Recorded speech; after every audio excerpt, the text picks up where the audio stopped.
My name's Angelo. I grew up in Nevada City, closer to North San Juan, actually. I identify with the North San Juan community a little bit more.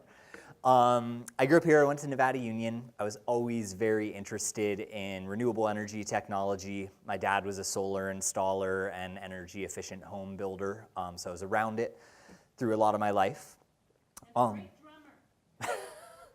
He's a drummer too. I forgive him for that. I'm a drummer too.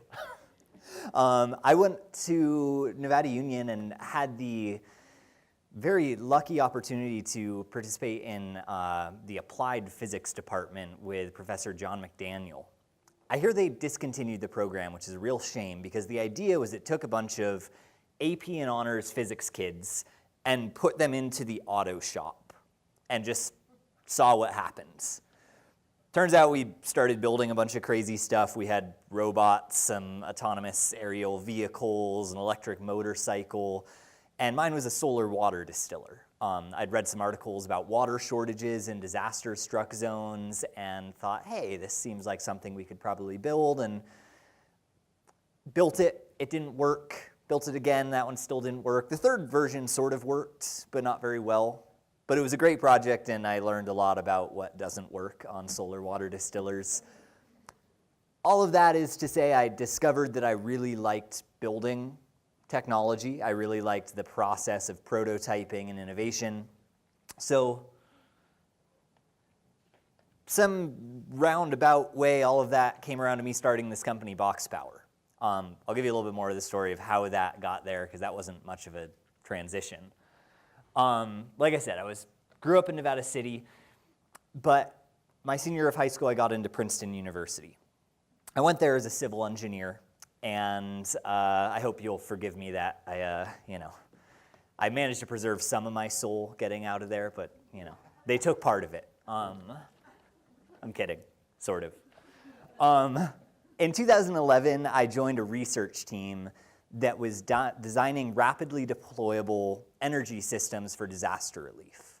This was right after the Haiti earthquake in 2010, which decimated the island's energy infrastructure. There were a number of deaths directly related to the earthquake, but there were 200,000 deaths in the 6 months following the earthquake due to a lack of electricity, due to the inability to refrigerate vaccines, blood transfusions, things like measles and polio and all sorts of diseases that hadn't been an issue because we have vaccines for them, became a massive issue in Haiti. And the death toll total came out to be almost 250,000 in the aftermath of the earthquake.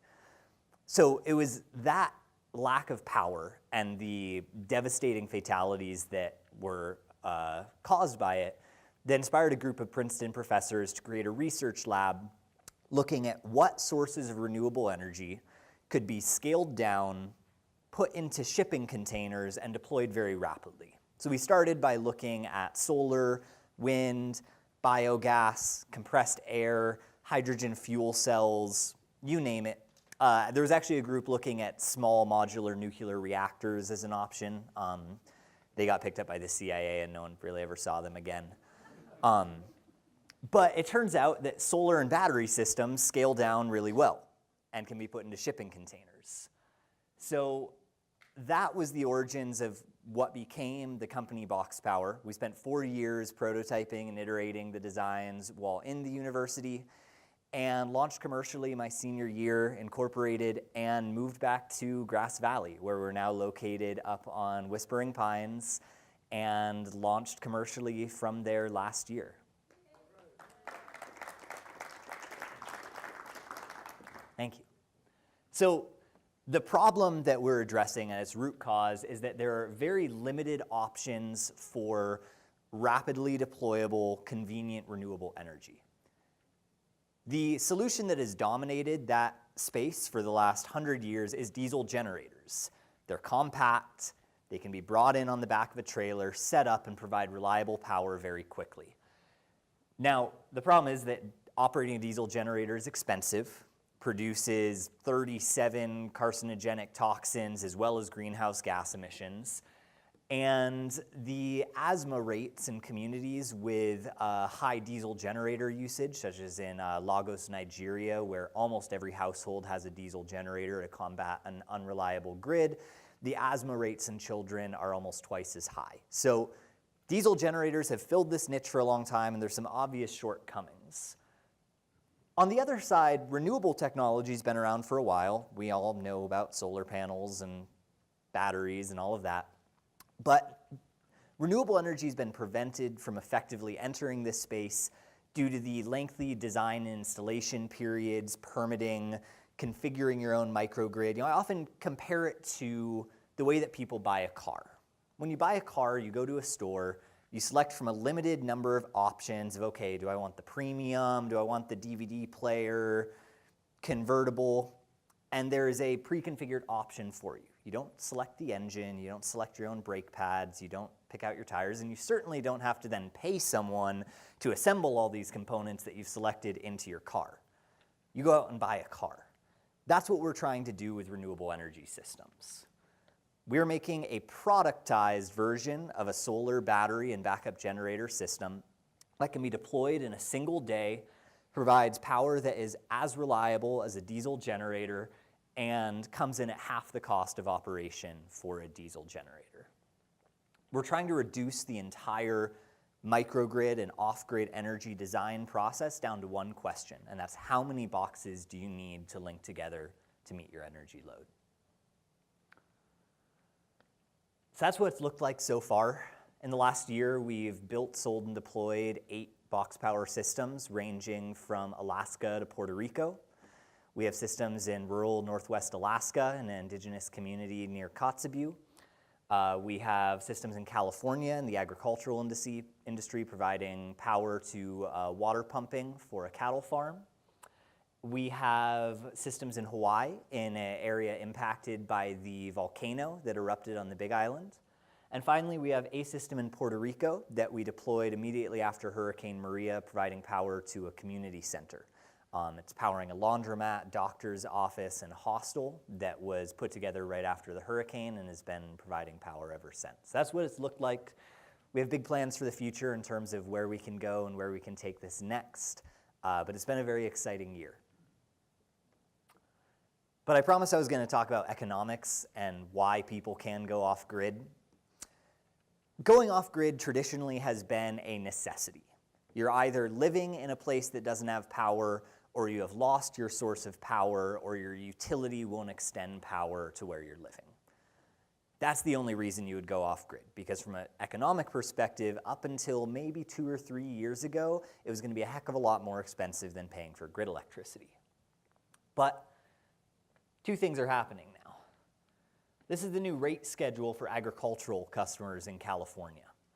We have summer peak electricity rates as high as 45 cents per kilowatt hour. That adds up really quickly. Actually, here, max peak summer for ag RB is 49 cents. I misspoke. To give you some perspective, across the US, average electricity rates are about 14 cents per kilowatt hour. California residential rates vary between 20 and 28 cents per kilowatt hour, depending on your plan. And we have agricultural and commercial up there at 45. That's crazy. The cost of operating a diesel generator is only about 35 cents per kilowatt hour when you look at the fuel. So here we have agricultural customers paying more than the cost of operating a diesel generator for things like water pumping in the summer, which you have to do during summer peak hours in order to keep your crops hydrated. The opportunity this has created, combined with the declining costs of solar and battery technology, is an actual economic argument for disconnecting from the grid and self-generating. Here we have the cost of solar over the last 10 years.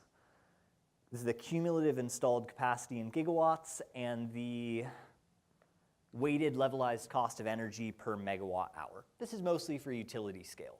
But you see, we've come down from $350 per megawatt hour down to most recent installations are providing power at $5 per megawatt hour. That converts to about 5 cents per kilowatt hour of usable electricity produced by utility-scale solar farm. Simultaneously, this has driven down the cost of solar and battery systems as well.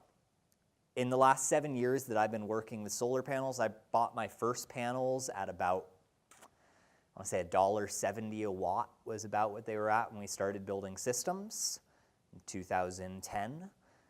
Most recent order is 37 cents per watt of panels, and that's at commercial bulk rates. So if you go to your local solar supplier, they're going to be a good bit more than that, but just gives you a perspective. And we aren't a big purchaser. Utility companies that are installing megawatts are getting them for half that. And if you're outside of the US where they don't have a 20 to 30% tariff on solar panels, it's starting to look really good for the solar industry. Meanwhile, that's only half of it. You can't go off-grid with just solar. Solar provides energy, but as long as you're using only solar, you're at the mercy of the sun. Every passing cloud and this sort of unexpected thing that happens every day where the sun goes down and disappears for a while and then decides to come back up later leaves you without power. So the second component that is just as important as solar panels is the batteries. Batteries for a long time have been the scapegoat of why renewable energy has not received the massive penetration that we would like it to see. You need storage. Lead acid has been the default storage mechanism for almost 100 years now. Lead acid batteries have been around, so they're a real veteran in it, so thank you to lead acid batteries. They've done great, but it's time to retire, get off the stage. Lithium-ion batteries have entered the market in the last 2 years, mostly due to the electric car industry. Nothing's changed in the technology. They've been around for a while, but the cost of lithium-ion battery has gone again in the last 5 years from $800 per kilowatt hour to, in 2018 here, we are right around the $375 to $400 per kilowatt hour. With solar, we're sort of down in the flat part of the cost decrease. Solar's gotten really cheap. I don't think we're going to see it cut the price in half again in the next couple years. It's sort of bottoming out.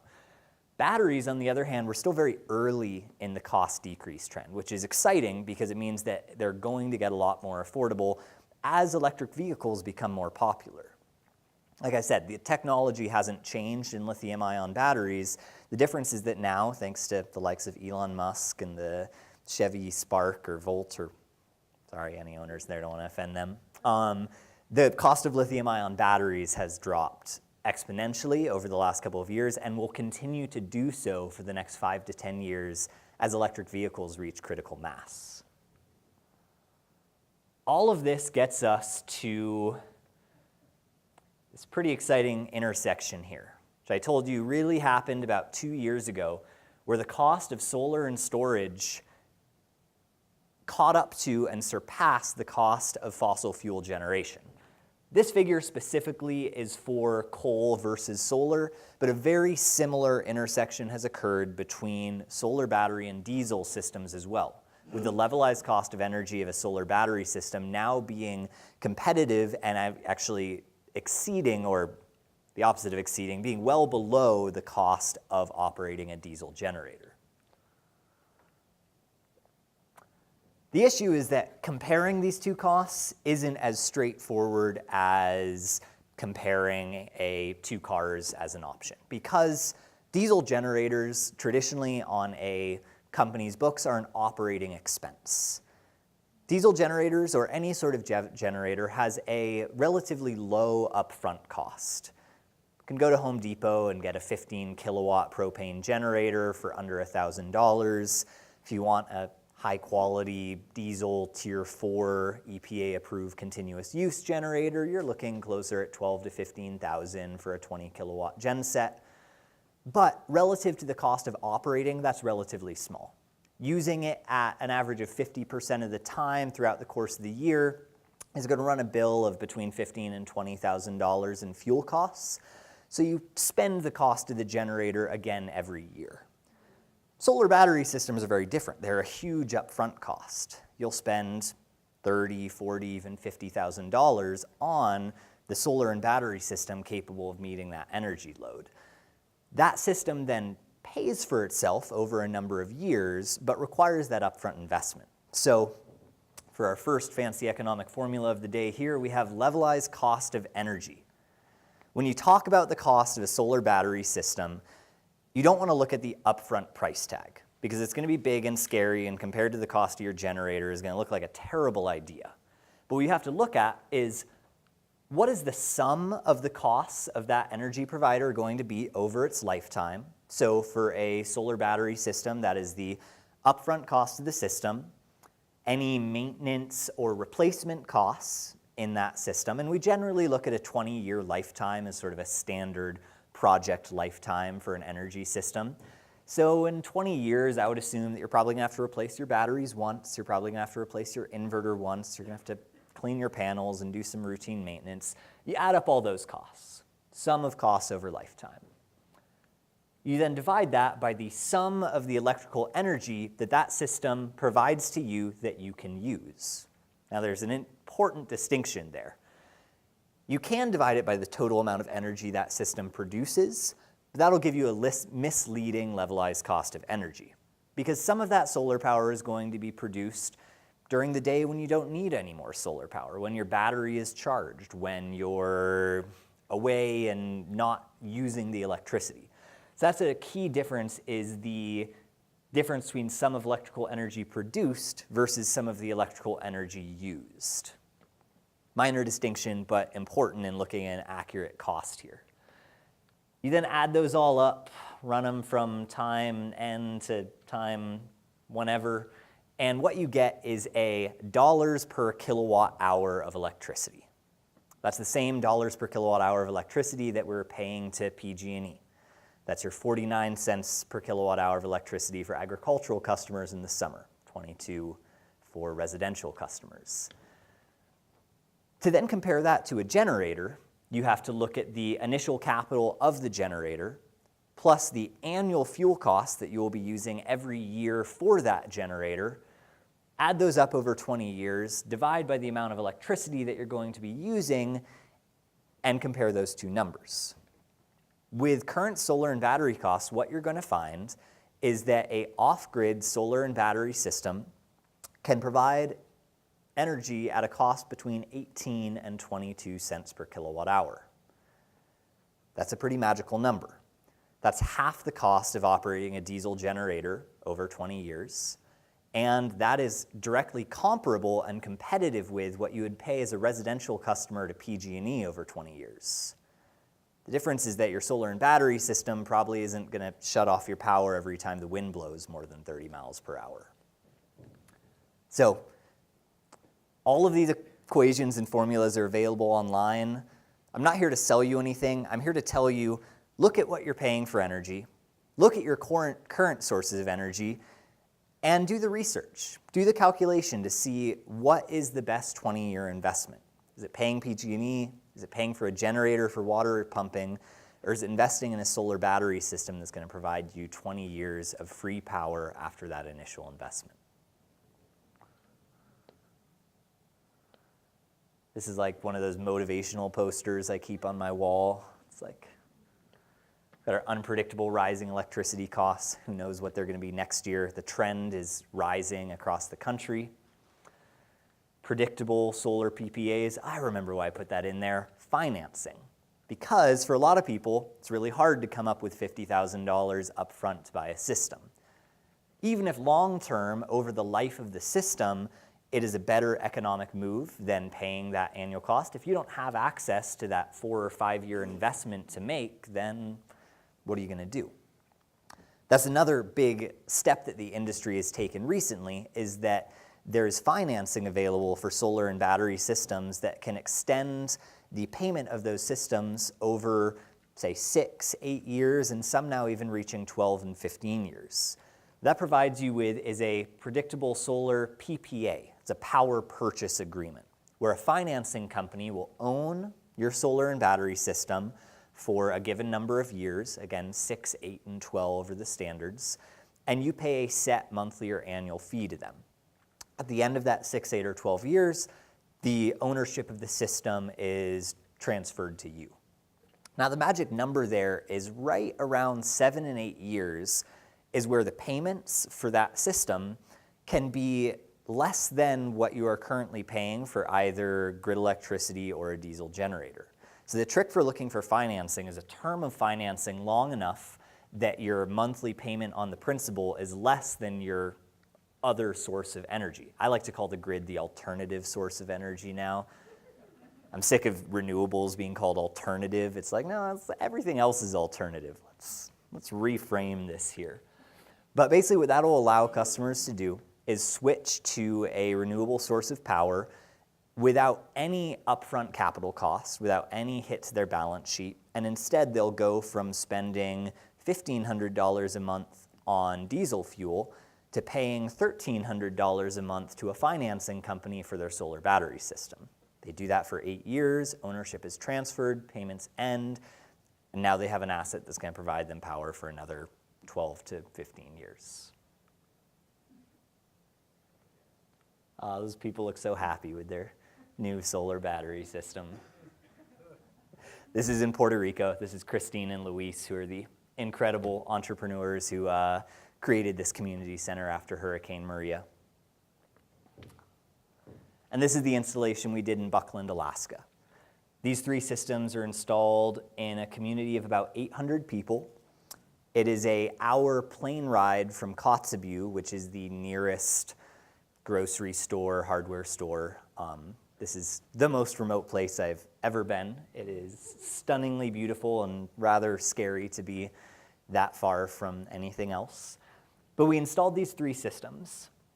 The total project cost on these 3 was just under $200,000 for the community.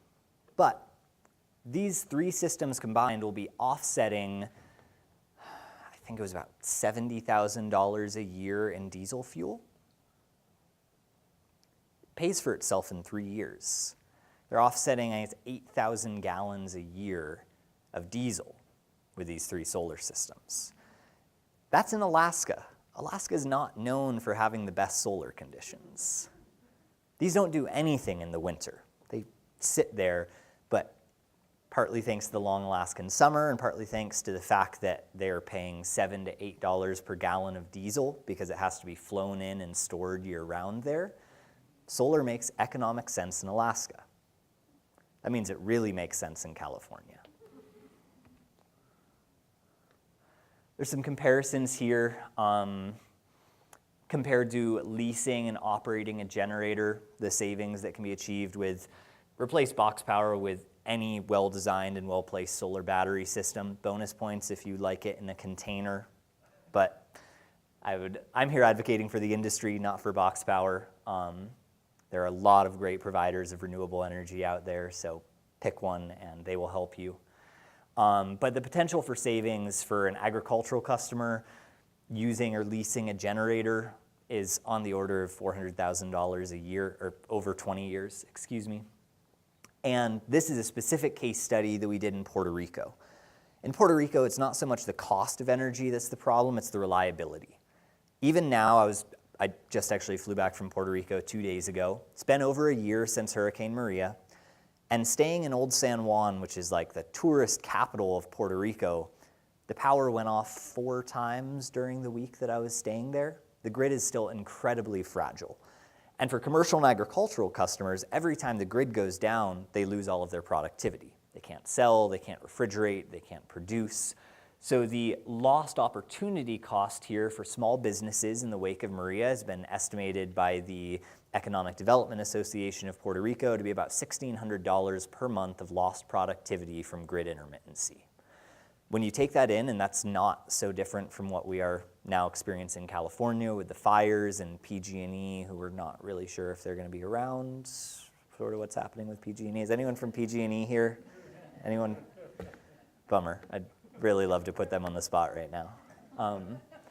The savings are, again, considerable when you can provide yourself with a on-site source of generation and storage that can ensure that you have a reliable source of electricity year-round. That was the end of my presentation.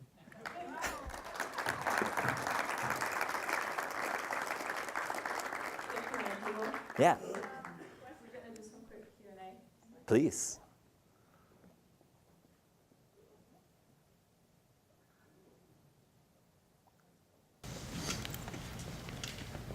your box power project is very impressive. Thank you. Thank you. But it is a point source of generation, and for a community,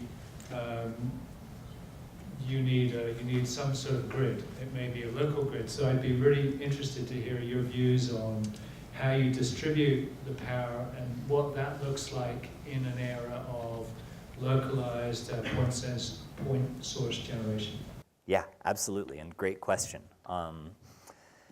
Now, there's some really interesting developments there, and a lot of it has to do with, is there already a grid available? In many communities in many parts of the world, there already is a grid. There's already infrastructure for moving electrons around. The key stumbling point there is whoever owns that grid, are they willing to let you and the customers there use that grid for exchanging electricity between yourselves? Unfortunately, most places say, no, this is our grid and you can't use it. There's a couple states in the US, notably not California, though they are working on it, that has enacted something called virtual net metering. It's used for community solar projects where a centralized generation system, like a box power unit or a solar garden or any sort of community solar system, can be metered and billed as if a portion of it was on your house. So even though the system is in the local park or on the outskirts of town, by putting the electricity into the grid over there, we can sort of finagle the numbers and make it appear as though that electricity was at your house, offsetting your bill. That's purely a financial accounting and sort of logistical juggle. No one really controls where the electrons are going, but from an accounting perspective, that's how it works. And there's steps being taken in California to make that happen as well. Here in Nevada City, I don't know if you guys have seen the huge solar installation on the Rood Center. And I would love if someone here has more information on this than I, because mine is like second or third hand. But that the large solar installation out by the Willow is also owned by the county and is offsetting the electricity usage of the county building. It's not connected to it, it's not on site, but it is virtually offsetting. So that's what I'd say is the biggest sort of, the most cost-effective way of distributing electricity is to use existing grid infrastructure. It's a lot more challenging in places that don't have a grid. That's something that we've been dealing with and looking at on projects that we're bidding on in West Africa. We recently bid on a series of microgrid projects that are providing a first source of electricity to communities in rural areas with no electrical infrastructure. And there, you have to bring in your own distribution cable, your own transmission, your own meters, and set everything up from scratch. To give you an idea, the cost of distributing power to 300 people in a community is about equal to the cost of the generation asset required to do it, once you account for the poles, the wiring, the meter, the drop lines, all of that. So it's, just like you alluded to, the generation's really only half of the puzzle. The second half is how do you get the electricity to the people who need to use it? Before the next question, I just have a quick announcement. Helena's going to pass out our evals, so please make sure you fill them out and wait for about 10 minutes after our event because we want to announce the winner of the drone today. So who has a question?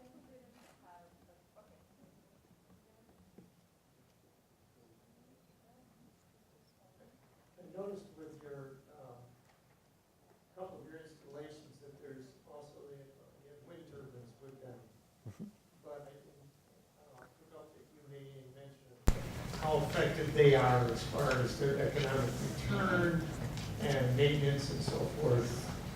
And any concerns with matching, mating them with a solar system?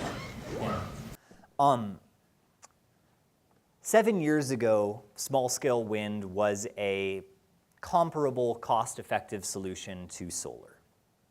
7 years ago, the cost of solar was about $1.70 a watt. Cost of wind was about $1 per watt of nominal capacity. In the last 7 years, solar costs have gone from $1.70 a watt down to 28 cents a watt at wholesale. The cost of wind has risen with inflation. The main reason for that is because of the very well-intentioned solar incentive programs that we created, the solar investment tax credit, the renewable energy credits. All of that was geared towards making solar more cost-effective. I'm not saying that was a bad idea, it was a great thing for the industry, but it had some unintended consequences and side effects. One is that it drove almost every small-scale residential wind manufacturer in the US either overseas or out of business, because when you look at the incentives available, there is no way to justify buying a small wind turbine when you could buy a solar system and get 30 to 50% back in incentives. So we did wind systems in the earlier years of the projects. I love wind power. The main problem that it faces is the availability of data for wind conditions. There are still places where wind is incredibly cost effective and in many ways superior to solar. Blows year round, day and night. It complements solar very well, so that when it's dark and windy, you are getting a high degree of wind power and a low degree of solar. The problem is that that wind speed data for low elevation residential size wind turbines isn't available. So one location could have great wind resources and 100 feet away, because of the topographical terrain, trees, anything else, the wind could be terrible. The beauty of solar is that we can predict within a % over the course of a year exactly how much solar radiation will fall on any point on the Earth, thanks to NASA, satellite meteorology, et cetera. That level of data just isn't available for wind. So for certain locations on the tops of hills, the tops of ridges, coastal areas, wind can be great, but it requires a lot more research into your own local wind conditions, as well as a lot more maintenance. There's moving parts. They require to be taken down, oiled, and re-put up every year if you want them to last. The beauty of solar is that you can pretty much set it and forget it. So personally, I'm a huge fan of wind. I don't think it has the same commercial viability of solar, but for certain locations it does. I have a question. Hi, I'm your neighbor over here. We're with the Sierra Business Council, and we noticed that you have a Valley Ventures sponsorship on your website. So are you a mentor with the program, or did you participate in the accelerator program, or do you want to tell the people a little bit about it? Absolutely. So we were a participant in Valley Ventures. Valley Ventures is a AgTech accelerator based in Fresno at the Blue Tech Valley headquarters. I believe they now have satellite campuses at a number of different universities around California. I believe they have one at Davis. It's all on their website. Awesome. We have a satellite representative right here. Accelerators have been incredibly valuable to us as a company in terms of coaching, mentoring, introductions, access to financing. So if you're starting a company, if you're looking at anything innovative in the ag or tech space, don't try and figure it all out on your own. There's way too much knowledge out there and too many resources out there not to take advantage of. So I highly recommend look for your local accelerator programs, look for your local business council, chamber of commerce, and see what resources are there, because there are a lot of people rooting for you in creating a small business, and there's a lot of resources out there to do it. Angelo, this devil's advocate question is set in the context of how grateful we are to you and how proud we are of you, and it's just wonderful. It's just what you're doing. So as these batteries become ubiquitous, has there been any research? I'm sure there has been, but do you know of the research as to where the lithium will need to be mined and which lands will need to be dispossessed, and whether the Bush family has bought them yet? Thank you for bringing that up. Renewable energy is not the answer. And we could cover the entire planet in solar panels and batteries, and if we don't take control of our consumption, there's no such thing as sustainability. You can't build your way out of overconsumption. You can't just consume more and more and more and expect there to ever be a sustainable way. So one of my personal mentors, Ray Darby of Sustainable Energy Group, he insists on doing an energy efficiency analysis before any solar installation. I'm a huge fan of that mentality because, just like you pointed out, solar panels require silicon and a huge amount of energy to create. Batteries require lithium and a number of other rare earth minerals that require mining and resource extraction that tend to be in areas of the world that have been exploited through colonialism and don't receive a fair share of the benefits taken from these minerals. There's no clean energy. There's cleaner energy. There's better sources of energy. But if we don't look at ways to reduce consumption, to increase efficiency, then we're just delaying a problem. We're just delaying the inevitable. So I don't have any specific information on that. And I know for a fact that the one thing I do know is that lithium cadmium batteries required a lot more of a rare earth metal. Lithium ferrophosphate is the leading technology now that has received a lot of acclaim based on the fact that it uses less rare earth metals and is more recyclable. No, it wasn't silver. There's a number of rare earth, I think cadmium and a couple of other rare earth metals were used in it. Michelle, do you remember? Okay. Solar panels have silver in it, and that is one issue that they would say to meet global demand for electricity with solar panels, we would completely deplete the available reserves of silver for making those solar panels. Yeah, reduce before you build anything new. Any other questions? We have more questions? Just following up on your comments about, just going renewables not the answer, we have to reduce consumption. So your comment on the New Green Deal, if you know anything about it? Yeah.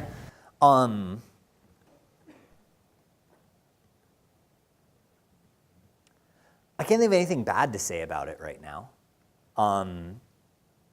We are facing a climate catastrophe. We have, a good example. 2 days ago, I was at the Clinton Global Initiative Disaster Relief Conference, and one of the big presenters there was a representative from Reassurance. It's one of the big insurance companies that owns all the insurance companies that owns all the insurance companies. They're talking about their average loss from natural disasters between when they were founded in 1890. These are like the old school, I think it was a Swiss company originally, through the mid-1990s was an average of $16 billion a year lost due to natural disasters. The last 4 years in a row, they've exceeded $80 billion in losses from natural disasters. That is due to a rapidly changing climate and extrematization of weather. We have to tackle that. And something like the Green New Deal is probably the best vehicle and the best way and the best leverage point we have to make a pivotal shift in the way that our country produces and uses energy. But if that isn't paired with a conversation about consumption, about the way that we're eating, or the amount of meat that we eat as a culture, and all the other ways that we can reduce our consumption besides installing 100 gigawatts of solar panels next year, which we need to do as well because it's still a drop in the bucket, but we have to talk about the whole picture. So yes, I support it, but it's not enough. I was just going to ask, I was reading about different technologies related to hemp and how that's going to change the landscape of batteries specifically, and that can compete with lithium type batteries, and I was wondering if you knew about that, and I mean, just in terms of cost, where you were saying we're kind of early on in the cost declining, if that would do something to make that more cost effective for people. I don't know anything specific about hemp batteries. That wouldn't surprise me. It seems like hemp can be used for just about anything.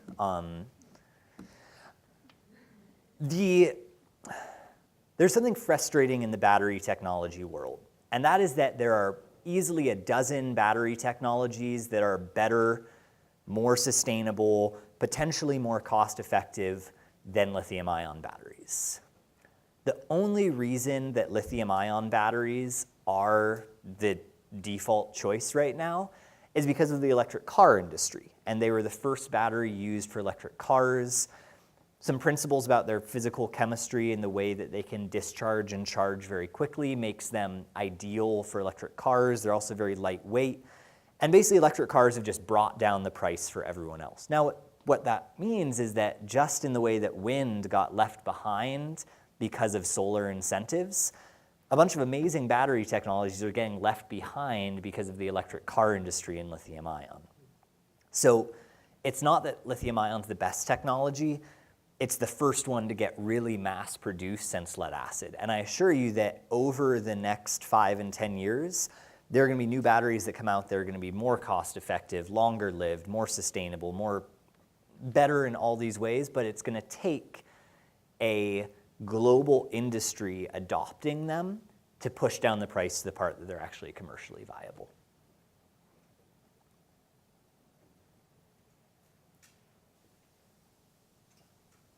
They tell me this is on, is it? It's on. Okay. Really, I have 2 questions. Please. In your statement that you have reliable power, how many days of battery is included in that reliable power? If the sun goes out for a week, do I still have batteries for your cost? Well, I've never seen the sun completely go out for a week, but I have seen very rainy weeks. On a very rainy day, solar power is still coming through the clouds, but between 15 and 30% of what you would normally get on a sunny day. So solar works when it's cloudy, it just doesn't work as well. But in terms of sizing the battery bank, what we generally size to, and this depends on 2 things. For a purely solar battery system, we'll design for 3 days of backup, meaning if someone cuts the cables on your solar panels and you're getting 0 solar energy, you'll still have about 3 days of power before you run out.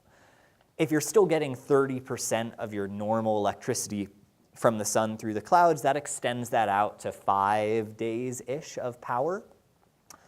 But I didn't mention this, or I didn't focus on this too much. We offer hybrid systems as well. So we pair our solar and battery systems with a backup propane, liquid natural gas, or diesel generator. Now, I know I just spent a whole bunch of time talking about how bad diesel generators are.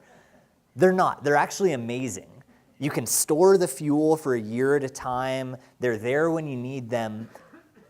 The perspective is that you shouldn't not use fossil fuels. Fossil fuels have a very important part in our technology. It's that we should only use fossil fuels when we have no other option. So a lot of our systems come pre-configured with a backup generator, like I said, either liquid natural gas, propane, or diesel, which can be easily retrofitted to biodiesel. And what that's provide you is for that one time a year where you have 2 weeks of continuous rain and a traditional solar battery system would run out of power, the generator can automatically kick on and charge your batteries to get you through that week. So that's the 2 ways that we approach that. I grew up in Wisconsin during the winter. I can remember weeks on end when the sky was covered up by clouds. Yep. Okay, and another one is, I guess, more practical. When I divide the states in the U.S. into those who are promoting solar and those that are not, I find those who are not promoting it are charging 11 cents per kilowatt hour. California is promoting it. It's 20 cents and I'm paying 22 cents. Germany, Italy, Spain are also promoting it. And their cost is 20 cents. Now, if solar is coming down, why isn't the cost in California lower than other places? Again, anyone from PG&E here that we can get up there? Southern California Edison, California total. Yeah. San Diego also. That's a really good question. And I don't have a good answer for that. I have a couple of theories as to why that correlation is, particularly states without renewable energy are a lot more likely to have lower emission requirements and therefore able to use cheaper, dirtier coal power. So if you aren't concerned about environmental emissions, if you aren't concerned with renewable energy, There are still very cheap, very dirty sources of power. So I'm looking at sort of the deep south where coal power is still like the big thing. That results in a much lower cost of electricity. Now, some other reasons that solar can result in a higher cost of energy is because it requires battery systems. And so again, when I talk about that, what is the levelized cost of solar plus battery storage? We're right there around that 20 cents per kilowatt hour mark. So even though a utility scale solar array, like the one we put at the very, oh, no, never mind, that's not me anymore. Oh, it's okay, no. It's okay, I don't need it, ignore it.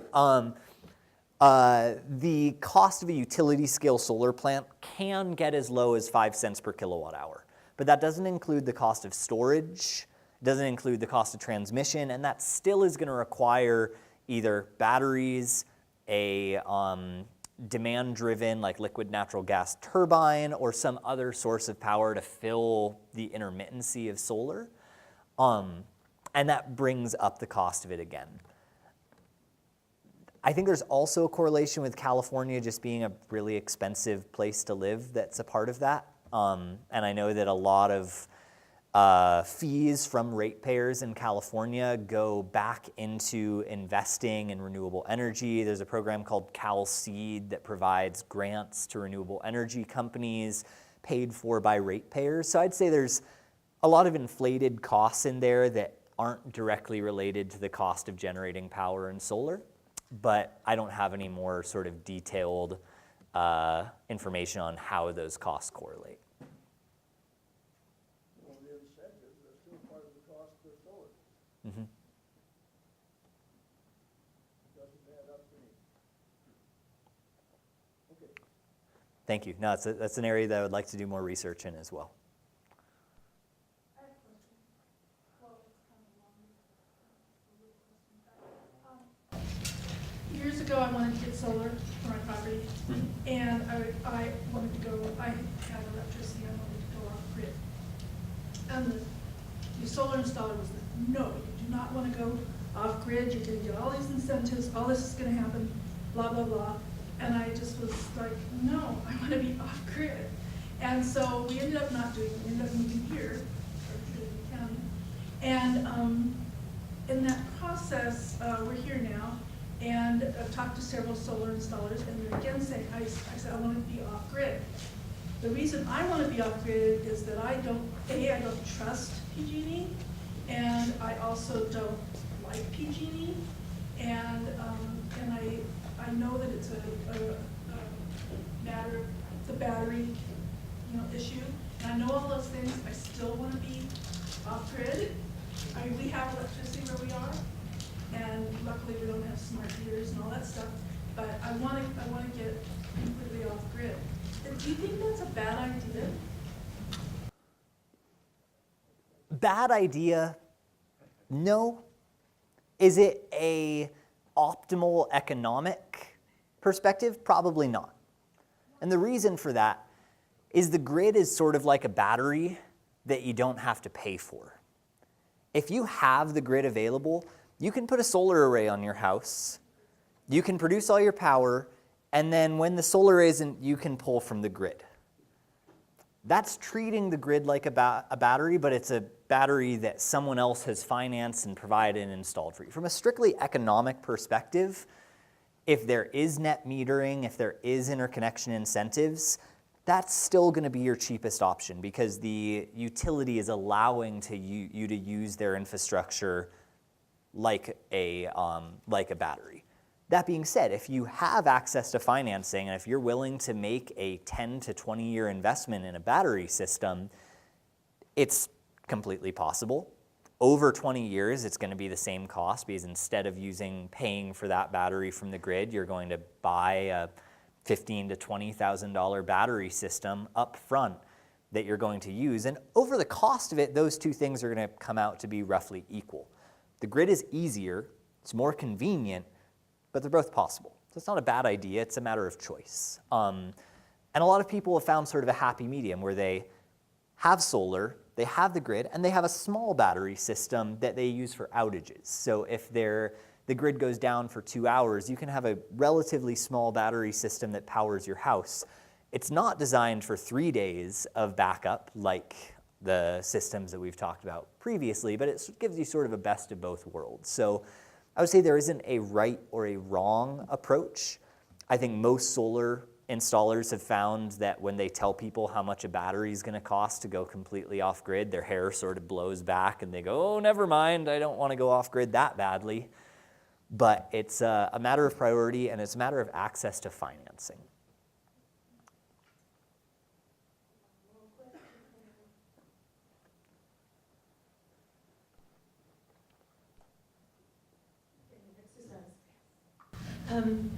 So California Solar Electric is a wonderful local company. And they use a financer that, because we needed to repair our roof, they also repaired the roof in the process of installing solar, which made it all very affordable.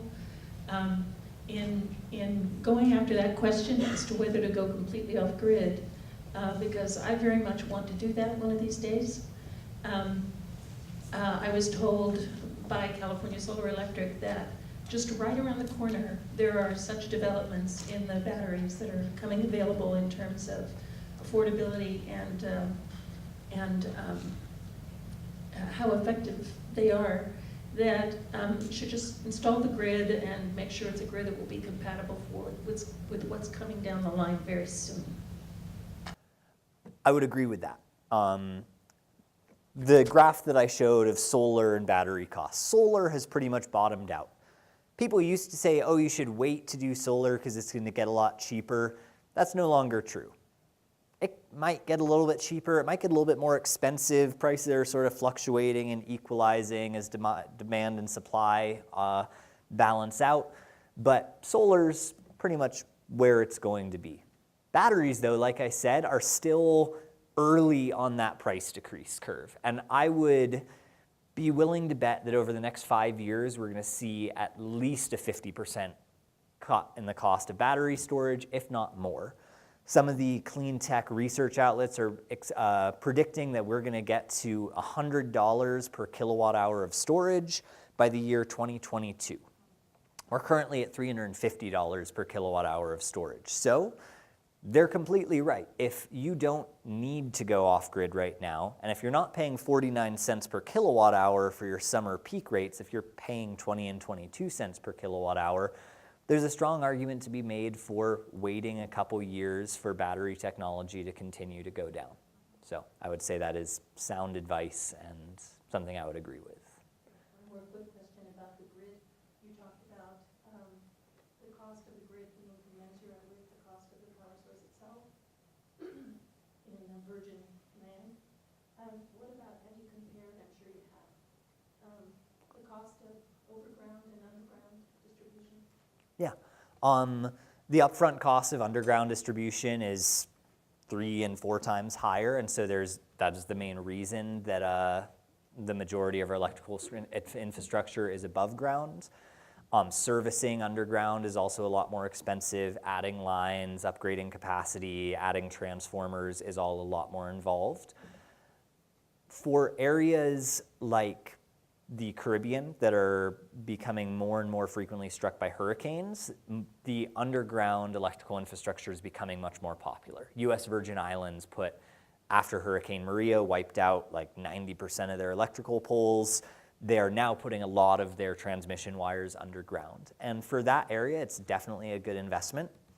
For California, where we don't have hurricanes and the concern is wildfire, I don't know how the economics would play out as much there. To me, it seems that the problem is forest management and making sure that we don't have overgrown forests crowding into electrical wires causing fires, less so than things like hurricanes that you can't really prepare against. Like, we know how to manage forests to stop overgrowth around electrical wires, so I don't know whether or not it's being considered as a viable option for California or not, but for certain parts of the world, it is definitely advantageous.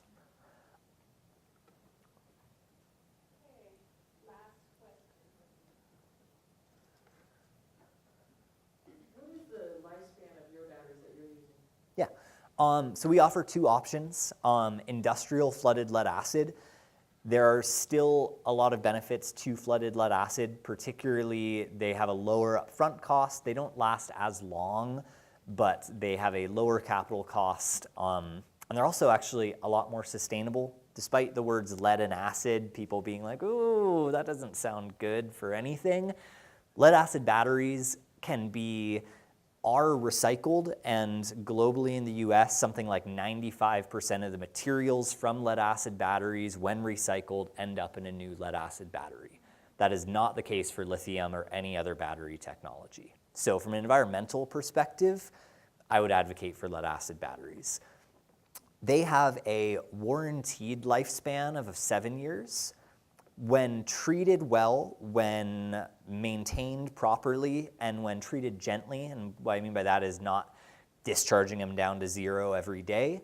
I've personally lived in a property with 18-year-old flooded lead acid batteries that they got replaced in their 19th year. So when treated well, they can be a 20-year investment.